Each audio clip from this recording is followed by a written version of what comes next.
And there it is. It's recording. Hey, everybody. Welcome to No Bull Logistics. I'm Mike Vincent, and I talk to the leaders, innovators, and we talk about technology and new stuff in logistics, and we try and pull away the bull so that you know what the bull is and you know what the reality is, right? And what's going on. And my guest is Ed Burns. And you know what, Ed? This was scheduled exactly 2 months ago. Do you understand that? That's fantastic. And it's taken us this long to get here. Great Don't worry things about take that time. skipping. Yeah, that they do, right? You got to let them. You don't like put a seed in the ground and boom, you have an oak tree. Yeah, that's right. That's right. If you make chili, you got to do it in the slow cooker. Oh gosh, you do. I mean, everybody. You remember the? Are you stirring the sauce, Karen? Are you stirring the sauce, Karen? Remember? He's Henry Hill. He's driving around, and the cops are following him. And Goodfellas at the end when he's yeah, right. Yeah. And the FBI or they're following him in a helicopter, and he's looking up. He's, are you stirring the sauce, Karen? She's making a spaghetti sauce all day. Yeah, great things take time. It's okay. They do, brother. They do. You're working on great stuff, dude. Let's talk about that real quick. Okay, I'm trying my little heart out, Mike. TruSygnal. I ran it. Well, I saw it.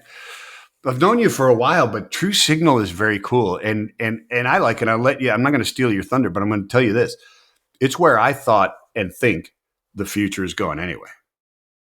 Yeah, I mean, it really is. It's one of those. And no offense, I mean this in the most complimentary way. It's one of those things when you hear and you look at it, you go, "Well, duh." Right. This is exactly what we should be doing, right? I mean, I think so. Yeah, I'm betting my ass on it, Mike. I agree. I think you should. I like the bet. I think it's a good bet. I think it's a really good bet. Yeah. So what do you do? You want to explain it, or you want me to try and explain it? I'd be happy to. So TruSignal is like a dating app for shippers and carriers to find each other and fall in love on contract freight. Really? Do you swipe right or left or anything, or is there swiping involved? There's matching involved. There's matching and chatting. Matching and chatting.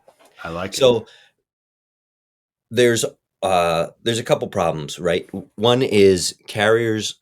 If you talk to a fleet, the carrier almost always is like, I want to work directly with shippers, right? And the problem is that's way easier said than done, especially for who we're trying to help are those mid-size fleets, 50, 100, 200, 300, 400, 500 truck fleets, right? These are fleets that tend to fly under the radar a little bit. And the procurement people at a shipper may want to work with somebody like this, but they're getting calls all day long, 50, 60 calls a day. Yeah. And so how do you navigate that? They don't have time. If there's a really good provider for them reaching out, they're going to get ignored. I mean, it's the management of the whole process, right? Because you theoretically, you can't use one of these fleets. You got to use multiple instead of one large one, right? Yeah. Well, sure. I mean, you can give all your freight to a big fleet, potentially, but even then, what's going to happen? I don't know. You have to be a very significant shipper. I'm not an advocate of that. I think that's the wrong thing to do. I wouldn't give all my business to one place anyways. No, I don't think that's the move. No, I don't think it is either, but you're giving them the ability to utilize many different, dip their toes, find another one, that type of stuff, right? Yeah, you do. And then you matter, right? If you're a shipper and you're giving freight to a carrier with 200 trucks. Yeah. And your spend is $500 million in freight. I mean, that's a significant spend, but it's not the biggest. But it's not hard for you to really matter to that carrier and be a very important customer. For sure. As a percentage, you don't have to give them a high percentage of your freight for you to be an important client for the carrier. So you matter. You're going to matter as a shipper to these size fleets. And these are the fleets, I think, I mean, they are so Americana, right? A lot of them are old. They've been around we work with a trucking company. They're celebrating their 100th year. Another one, their 75th year, right? Like these are multi-generational family businesses, hardworking people. The backbone of trucking and the economy. I think these are the people we want to see win. And And so, yeah, we put a tool together where carriers can share their network with the marketplace, and shippers can share their needs, and it creates matches based on network fit, equipment type, insurance coverage, some of the basic things. Mm, And mm. and there are plenty of load boards, Mike. There's plenty of spot market tools, but uh, Yeah. but we're focused on contract because that's very significant. It's like 80% of the freight that moves, and No, it's fantastic, and it I can see the advantage all over the place, especially for those carriers to really want to. Well, both sides. I don't want to say especially. I see a great advantage on both. One, the shipper knows who they're dealing with, right? yes, They understand how they're who they're dealing with is being treated. They understand that there truly is a straight one-on-one, not third-party negotiated match to this carrier. So they truly are on the lanes that they want. They truly do have this capability, and they're not thrown into the fire when the other one falls out, right? Um, and then on the reverse side, the carrier knows who they're dealing with. They know where they're going to be matched. They know that they're not going to get random shipments put on them, and they also understand the dynamics of what they're all arguing about right now: rates, yes. right? I mean, the transparency of fees or who's making what margin, et cetera, is gone, right? Because they're in it. They're Yeah, direct in I it. get so mad about, and I am probably unjustly, Mikey. I haven't. Why why is rate such an issue in our industry? If I go buy a can of soup from the grocery store and I go check out and it rings up at 225, I don't look at the cashier and say, uh, you know, 225 is nice, but I want to pay 180. Let's mark it down a little bit, right? Yeah. Right. But that's how transportation works. Yeah. Well, she says there's a grocery outlet right down the wall. Go ahead. Yeah, go ahead. Go ahead. See you later. But See you trucking later. companies are like, okay, I'll take 180. Okay. You know, that happens to Well, that's what it is. It's desperation and ignorance yeah, and is my I think contention. I mean there's an element of that I there's an element there of like, okay, you got to keep your trucks moving, and your network is very important. Mm-hmm. Network Mm-hmm. integrity is important for a carrier. The Mm-hmm. carriers that are disciplined in their network and running the lanes they want to seem to be more successful than the ones who are like, oh, I'll go anywhere. Um, Yeah. but it's just crazy to me. And the other thing too, and I am not a broker. I don't have a brokerage background, but I don't agree with the broker transparency arguments. It doesn't I don't matter. either. It doesn't matter. Carriers need to be disciplined enough to say this is my rate. And if carriers are making enough money, and they're working with a broker and they're profitable, so what? Just be profitable. Run your operation profitably and have the discipline to say no to freight that's not good. 100% agree. I've posted about it before. It's like so you're calling mom and dad to come in and separate you guys during a fight.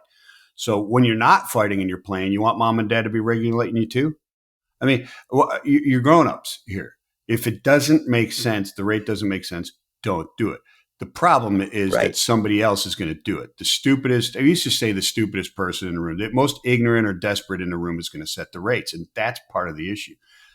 In my Yes. opinion, I'll tell you my honest to God, when it comes down to what is that catalyst that causes all those tensions in this great industry, which I love, been in it for 36 years, low barrier of entry. Right. Yeah, Low I barrier agree. of entry. I hate to say it, but any moron can go and get a CDL and start up and get an MC and start running a truck and charge whatever the hell they want. You see them go out of business all day long, and they drive down rates. And when they can charge more, they'll gouge the hell out of the shipper. And when the shipper can charge more, they'll gouge the hell out of the. There's nobody's running this like a business. You don't see this in other industries. Right. I mean, things fluctuate up and down, but holy cow, we're talking about the Wild West, and nobody's been able to tame it. In my opinion, it's low barrier to entry. You don't have to be a smart business person to at least get in the business. You have to be to survive. I'm not taking away from anybody. I'm just saying anybody with Yeah. Yeah, I completely agree. But there are shippers who insulate themselves from this by sure. not giving by not chasing those low rates when they come up. You're Exactly. And wise there's enough to carriers and say there's no. brokers that insulate themselves by that, by truly understanding what it means to manage their business through ups and downs, Absolutely. right? Absolutely. Yeah, there are Irresponsible growth is the ones that makes the waves start to get higher instead of smoothing them out like that. You know what I'm saying? there are great there are great brokers, there are great carriers, and there are bad of both as well. There are Right. brokers out there who say, I'm not going to pay the lowest rate. One, because I don't know what's going to happen, and I understand there's a risk inherent to that. Mm-hmm. Mm-hmm. Mm-hmm. Mm-hmm. Two, it's not the right thing to do. There are It's people just doing the not. right thing. They're not getting, they're not making headlines, but there are Yeah. people doing the right thing. I think there's tech out there, uh, uh, like Jordan Graff and Michael Caney and the guys at Highway, et cetera, and some others that are out there that will. Now they're not putting up any barriers to entry to improve, who comes in, but I think those type of efforts will make the quality of participants over the long haul better. And yet safety and theft and all that kind of stuff. But I think in addition to that, there's ancillary impacts. Like you place a business in a community, and it's not just that business that helps; it's the support around it. Yeah. And so on, right? Like you place a ball field, then all of a sudden there's bars and there's restaurants and all that other kind of stuff around it. Or you place Volkswagen here in Chattanooga when that came here years ago. That Yeah. all the ancillary support happens, and from that, wow, there's workers. Well, holy cow, they need a coffee, they need a sandwich, they need this, they're going to buy cars, they got to pay rent, they got to live somewhere. All these ancillary things will occur through the efforts of like Highway as well. You'll have less and less bad actors, therefore you'll have a little bit higher intelligence, and therefore I think it doesn't have a huge impact, but it certainly improves the staying power of the better players. Yeah, and there needs to be a cultural change too, Mike. I mean, Exactly. people need to use the vetting tools and be willing to do the right thing and say, I'm not using this guy. I'm not giving this person freight. Too many Right. red flags, right? I think there are people who see the red flags and they say, man, okay, I'm gonna do it anyway. Listen, I got to get out. I got to get back to dinner. My wife's at the table. She's Yeah, yeah. pissed. This has It got to is. move. This has to move today. This has This got. got Well, to move there you go. today, and he's saying he'll do it. Desperation, bro. It doesn't matter who's desperate. Yeah. It causes these issues. Oh my goodness. Yeah. Absolutely. Yeah. It's a killer. It's It's a killing us right killer. now. It But absolutely is. but I'm hopeful, Mike. I think there's hope. I think there are tools. Highway, is uh, has some pretty impressive technology, and there are some other Oh, ones sure too. there And are. there's these carrier Absolutely. search databases, and some are more sophisticated, some are less sophisticated. But I think the conversations are happening in the industry, and people are more aware. And I think, um, people in our industry are becoming more aware. I think there's been some ignorance in the industry. Um, Yeah. a lot of decisions are made based on spreadsheets in transportation. I think True. it's really good, and I wish more organizations like go visit a facility and walk it, Hey, yeah, yeah, and yeah. watch out for the forklifts and see why Wear people your are being. yellow vest, dude. Put that orange vest or the yellow vest on. Yeah, right. Go climb in a truck. Just see what it looks like. So you say Smell the watch for the diesel. forklift. Let me watch for the forklifts, right? So 36. I've seen guys that could feed a baby with a forklift, right? Just unbelievably good. I walked into Express Global Systems, which used to be a subsidiary of U.S. Express. That's how I got to know Craig Fuller and the Fuller family and all that kind of stuff. Yeah, I went in there to help. Their niche business, now it was an air freight company as well, the ground portion of air freight, right? All the truck movement. But the niche business was floor covering, broadloom, 13-foot rolls, 15-foot rolls of carpet, right? Hundreds of yards rolls of carpet, yeah. 3 feet across, 4 feet across in diameter, right? And 15 feet long. So imagine 100 forklifts on a 200-door dock, all running around with a 12-foot metal pole sticking off the front of them. Yeah. just zipping everywhere. It's like modern day jousting. Oh my gosh! The first time you walk, first time you walk on that dock, your sphincter gets real tight. Fuck her up, baby. I mean, it's like, whoa, that's insane to see. Yeah. That's Anyways, cool. I That's awesome. digress. I digress. You mentioned forklifts, jousting, and so on and so forth. It's crazy. Well, I But the mean, relationship building, I mean, that's like the third or fourth word on your website, and it's not there on accident. You're a very deliberate guy. how The do use of the word relationship is was well thought out. how often do your friends screw you over?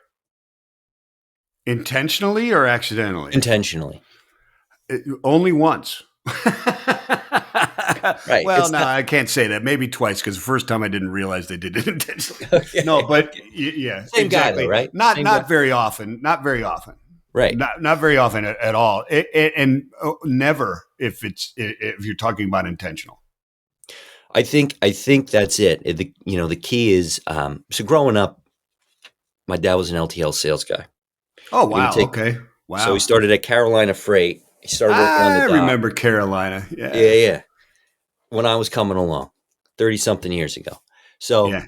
um so he would bring us kids with him around, and we got to know these people. And these are people who and we go on and we'd hang out, and we go do picnics, and we go to each other's birthday parties Yeah. because my dad was making friends. Yeah. And he wasn't making friends to get freight. He was making friends because that's what he does. And so these are people who 30 years later still know and love, and still find ways to work together, help each other, whatever it may be. Relationships are